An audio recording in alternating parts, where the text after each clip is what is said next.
हाँ जी दोस्तों, कैसे हैं आप लोग।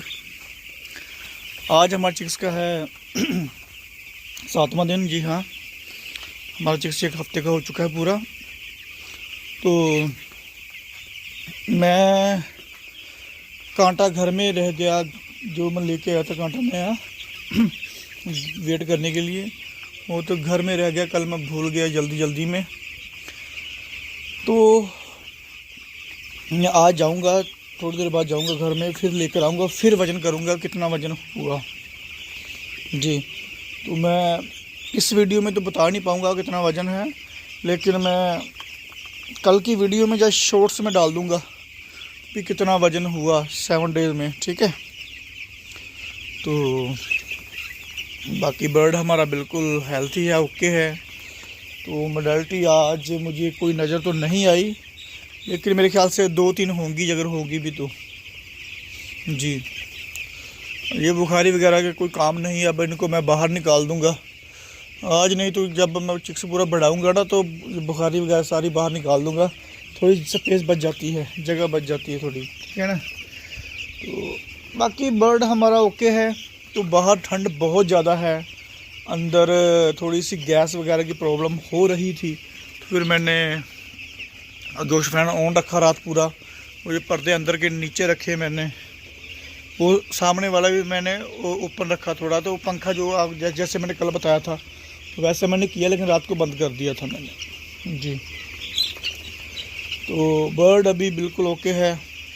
मेरे हिसाब से तो बर्ड 200 ग्राम से ऊपर है, 210 ग्राम तक है मेरे आइडिया के हिसाब से। बाकी मैं आपको वज़न करके बताऊंगा, फिर सही आइडिया हो जाएगा हमें भी कितना कितना ग्राम एवरेज है। जी, तो हम हर वीक एवरेज करेंगे, FCR निकालेंगे, जिससे कि हमें पता चलेगा कि बर्ड कितनी ग्रोथ ले रहा है, ठीक है ना, पर डे। उस हिसाब से हम रिज़ल्ट निकालेंगे। तो फीड तो बहुत अच्छी खा रहा है, तो आज तो शायद फीड ना पड़े इनमें, लेकिन एक दिन छोड़कर 9 कट्टे खा रहा है फीड के। तो अभी तक मुझे सिर्फ 2 मोडालिटी मिली है, ये मेरे हाथ में है, 2 मिली अभी तक मुझे मोडालिटी। तो बाकी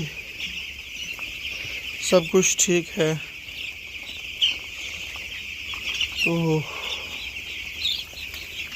ड्रिंकर फिर गंदे कर दिया, फिर मैं साफ़ करूँगा इनको।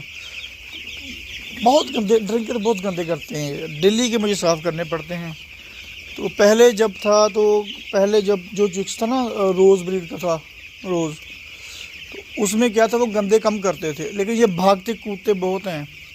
देखिए, पहले ये डरते बहुत है, अब नहीं डरते। अब मेरे पास आकर ना चोंच मारते हैं मुझे उनको अब आदत पड़ चुकी है ना, इसलिए अब ठीक है ये।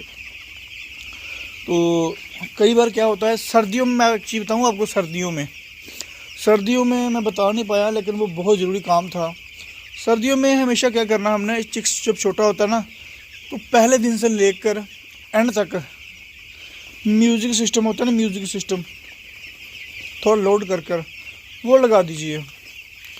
उससे चिक्स आपका लगातार भागता रहेगा, खाता पीता रहेगा, घूमता रहेगा, खाता पीता रहेगा। उससे क्या होता है कि एक तो आपको अंदर आने की ज़रूरत नहीं पड़ेगी, सिर्फ आपको टेम्परेचर देखना है और कुछ नहीं देखना है। उसके बाद आपने क्या उसका कारण क्या है, जब मैं लाइन सुपरवाइज़र था, तो मैं फार्मरों से ये चीज़ें करवाता था, ठीक है। उससे फ़ायदा ये था, एक तो चिक्स सोता नहीं था, भागता था, खाता था, पीता था, और हमेशा ही अपनी मस्ती में रहता था। जी, क्योंकि उसके कानों में हमेशा आवाज़ पड़ती रहती थी, अलग अलग म्यूज़िक तरीके से। जैसे अब मैं कोई भी साउंड करूँगा, किसी बर्तन से खड़काऊँगा या कुछ भी करूँगा, ये भागना शुरू कर देगा। तो फिर ये भाग कर उठ कर पानी पिएगा, फीड खाएगा। इस तरीके से म्यूज़िक से क्या होता है, लगातार फीड खाएगा, लगातार पानी पिएगा। जितनी फीड खाएगा, जितना पानी पिएगा, उतना वज़न देगा। जी, तो ये बेसिकली चीज़ें हैं, ये करनी होती है सर्दियों में, गर्मियों में नहीं। गर्मियों में आपको खुद अंदर जाना होता है, ठीक है। सर्दियों के लिए ये बिल्कुल बेस्ट है। हाँ, गर्मियों में आप कर सकते हैं, लेकिन जब तक चिक्स छोटा है, मेरे ख्याल से कम 1 हफ़्ते के लिए कर सकते हैं आप, क्योंकि उसके बाद चिक्स अपनी गर्मी खुद बनाना शुरू कर देता है। जी आप देख सकते हैं चिक्स देखिए कितना बड़ा हो गया, गोल हो गया पीछे से पूरा, देखिए कितना गोल हो रहा है। अभी हर चिक्स गोल हो रहा है, चाहे मुर्गी चाहे मुर्गा हो। तो वेट तो काफ़ी अच्छा ले रहे हैं वैसे, तो चाहिए भी वेट अच्छा हो इनका। तो गर्मी भाई इस बार बहुत पड़ेगी, लेकिन आज मैं बाहर निकला तो इतनी धुंध मैं बता नहीं सकता, सर्दियों वाली धुंध निकली आज पड़ी हुई है बाहर। तो मैं तो कहता हूँ कि मौसम सही रहे तो ये लाट भी अच्छा निकल जाएगा हमारा, क्योंकि गर्मियों का बंदोबस्त अभी मुझे अच्छी तरीके से करना है। मैंने ऊपर सबसे ऊपर जो है ना स्प्रिंकलर लगवाने हैं। वैसे तो मेरा इरादा फोगर लगवाने का था, नीचे यहाँ पर फोगर लगवाने का था, लेकिन मैं फोगर नहीं लगवाऊंगा क्योंकि फोगर का फ़ायदा तो है लेकिन थोड़ा नुकसान भी है। नुकसान ये है कि जब फीड डालेंगे तो फीड वो गीली कर देगा, ठीक है। जब फीड गीली हो जाती है फिर फंगस लग जाती है, और फंगस के कारण बीमारियां आनी शुरू हो जाती हैं। तो अगर किसी ने लगवाना है फोगर तो एक सिस्टम हो सकता है कि फीड का कट लगाना पड़ेगा। तो 11 से लेकर 4-5 बजे तक कट लगवाइए फीड का सर्द गर्मियों में, क्योंकि मैं लगवाता हूँ। तो तब फोगर चलाइए, उस हिसाब से फीड डालिए फीडरों में। फिर जो रात को फीड डालिए जो कि 10 बजे 11 बजे ख़त्म हो जाए। 11 बजे के बाद अपने गर्मी ज़्यादा हो जाती शुरू, तो फिर तब फोगर चले तो उसमें फीड ना हो। तो ये सिस्टम हो सकता है। तो स्प्रिंकलर मैं लगाऊंगा जो मेरे डबल शेड है ना, उसके ऊपर जो सबसे ऊपर जो है, तो उसके ऊपर मैंने नट वगैरह जो होते हैं, काई वगैरह वो डलवाई हुई है। पिछले साल डलवा दी थी मैंने, तो वो डलवाई हुई है काफ़ी मोटी करके। तो उसमें मैं स्प्रिंकलर लगाऊंगा। तो एक स्प्रिंकलर जो होता है ना, वो फव्वारा जिसे बोलते हैं, वो 15 फीट खींचता है, 15 फीट इधर 15 फीट इधर, चारों तरफ से 15-15 फीट का वो लेता है, ठीक है। तो मेरे ख्याल से मेरे 10-12 लगेंगे। वो 180 फीट लंबी है तो 12 का लगेंगे, मेरे ख्याल से 10 लगेंगे, ठीक है ना। तो उसमें वो सही रहेगा। सर्दियों में वो पानी लगातार चलेगा। सीधा मैं ना जो हमारा नीचे पंप होता है ना, जो समर्सिबल जो है, उससे सीधा कनेक्शन दे दूंगा, क्योंकि उसको ज़्यादा प्रेशर चाहिए। तो उससे क्या होगा, वो सही रहेगा। तो गर्मी में सही रहेगा। छत बहुत गर्मी के कारण छत बहुत ज़्यादा ना गर्म हो जाती है, उससे काफ़ी हद तक राहत मिल जाएगी, तो सही रहेगा। और अंदर के लिए मैं क्या करूँगा, मेरे पास स्प्रे पंप है, तो मैं क्या करूँगा, स्प्रे पानी भरकर ना फोगर की तरह, जैसे फोगर चलता है उस तरीके से मैं इनके ऊपर स्प्रे 3 टाइम कर दिया करूँगा। जी हाँ, 11 बजे के बाद एक स्प्रे हो गई, फिर 2 बजे के बाद एक स्प्रे हो गई, फिर 2 बजे के बाद एक और स्प्रे हो गई। ऐसे कर करके मैं स्प्रे कर दिया करूँगा मतलब 3 टाइम 2-2 घंटे बाद। तो उसके बाद फिर 5 बज जाते हैं, 4:30-5 बज जाते हैं। उसके बाद मौसम सही हो जाता है, तो पंखे तो उनके चलेंगे, तो फिर वो सही हो जाएगा चिक्स। इस तरीके से थोड़ी सी मैनेजमेंट करेंगे गर्मी की। तो जो उसका इससे जो अगला लाट होगा अपना मई-जून वाला, तो भाई साहब वो बहुत ख़तरनाक लाट होगा। तो मेरी कोशिश रहेगी कि मैं चूचा सिर्फ नीचे डालूं, ऊपर ना डालूं। जी, ईसी फार्म की तो चांदी और सोना और हीरे और पैसा सब कुछ है ईसी फार्म वालों के लिए, ठीक है। जो हमारा दूसरा ईसी फार्म है ना, उसमें तो बेस्ट रहेगा रिजल्ट हमारा गर्मियों में।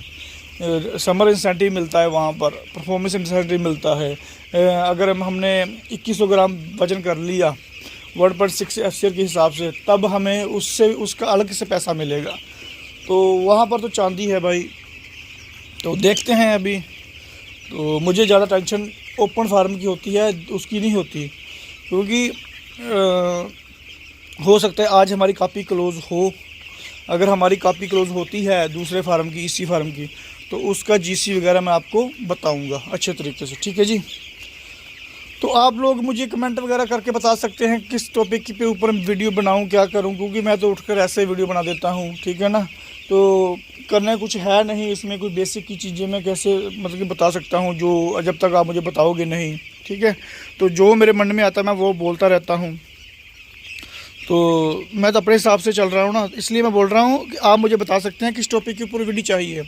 हाँ, मुझे एक टॉपिक बहुत अच्छे तरीके से मुझे बार बार कमेंट वगैरह मैसेज वगैरह व्हाट्सएप पर आ रहे हैं कि हम नया शेड डालेंगे, उसके लिए आप हमें बता दीजिए। क्योंकि देखिए मैं बहुत तसल्ली के साथ वो वीडियो बनाऊंगा, क्योंकि जिससे आपका नुकसान ना हो, ठीक है। उस वीडियो में मुझे 3-4 दिन लग जाएंगे और अच्छे तरीके से मैं उसको मतलब कि समझाऊंगा कि ओपन शेड में ज़्यादा फ़ायदा है, इसी शेड में ज़्यादा फ़ायदा है कि और कैसे बनाना है और कम कॉस्ट में बनाना है और ज़्यादा मुनाफा कमाना है, वो कैसे बनाना है, वो सब कुछ चीज़ें मैं अच्छे तरीके से उस वीडियो में बताऊंगा जी। तो ओके दोस्तों, धन्यवाद इस वीडियो के लिए, वीडियो देखने के लिए। तो हम फिर अगली वीडियो में हम देखते हैं। बाकी बॉडी वेट मैं शॉर्ट्स में डाल दूँगा। ओके दोस्तों।